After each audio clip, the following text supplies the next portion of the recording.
Salutare toată lumea, eu sunt Cosmin și bine m-am găsit la un nou episod numit Elite Killer. Și am început jocul ăsta. Oh my god. Și da, dacă am început această serie, vă rog să apăsați acel buton de like și am murit, bineînțeles. Și să strângeți cât mai mult pe like-uri. Bă, lasă-mă cu reclamele tale. Hai să mă jucăm o dată. Elite Killer, puteți să vedeți și voi. Am jucat câteva runde, n-au fost foarte multe. Mi-a plăcut jocul și am zis, bă, hai să le arăt și la oamenii care se uită pe canalul meu și la abonați. Și să vedeți un videoclip numit Video Gaming, dar jocul se numește Elite Killer, să zic așa. Deci da, hai să începem cu o rundă. Keep moving, nu-mi pasă. Hai să vedem. You have one free lottery case every 12 hours. Tap to start. Ia. Uite-l pe prostul acolo. Cum stă el îndesis. Bă! Fraiere, sniperule! Ce-ți dai mă viață? Nici nu te-am atacat. Trebuie să-mi iau o pușcă asta că nu mori, bă, fraiere. Ok, dau. Headshot! O să apară un craniu și să zică headshot, uitați. Ați auzit și voi? O granadă spre mine, care-i granadistul?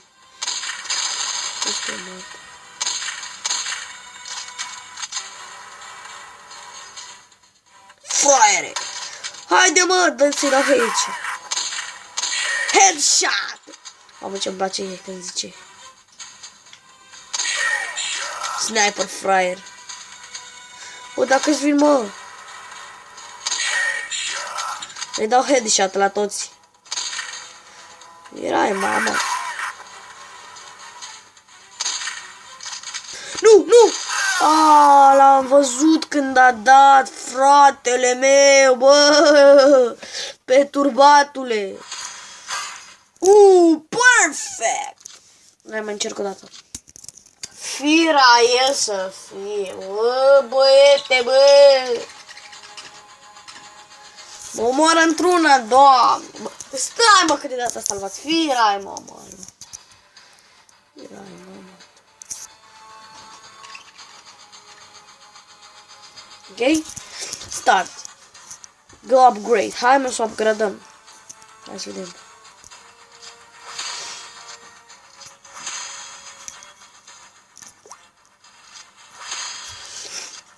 Nu mai avem bani, bineînțeles.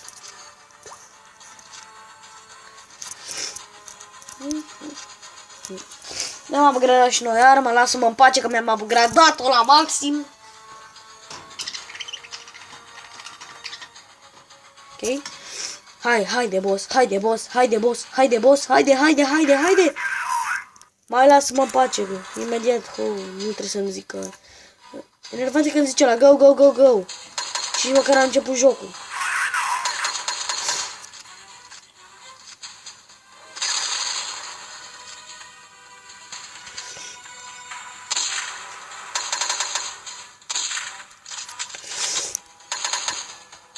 Mai... Firai, mama. Mol, bă, firai tu să... La... Firai voi cu rachetele voastre. Mori, bă, odată.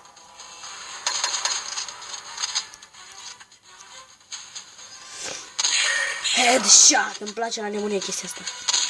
Stai. Headshot. Mamă, cum le dau. Acum chiar că le dau headshot la toți.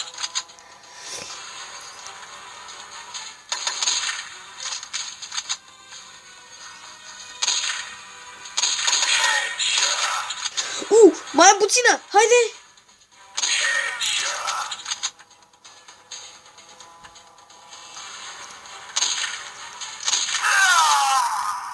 Ce? What the heck? Băga-mi și picioare.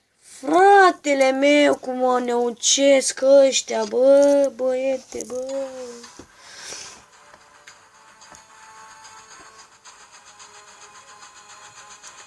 Mă naucesc de mă fac cartof prăjit. Bine, lume, dacă v-a plăcut acest episod, nu uitați să apăsați acel buton de like, să strângeți și noi cât mai multe like-uri și ne vedem și data viitoare. Pa, pa!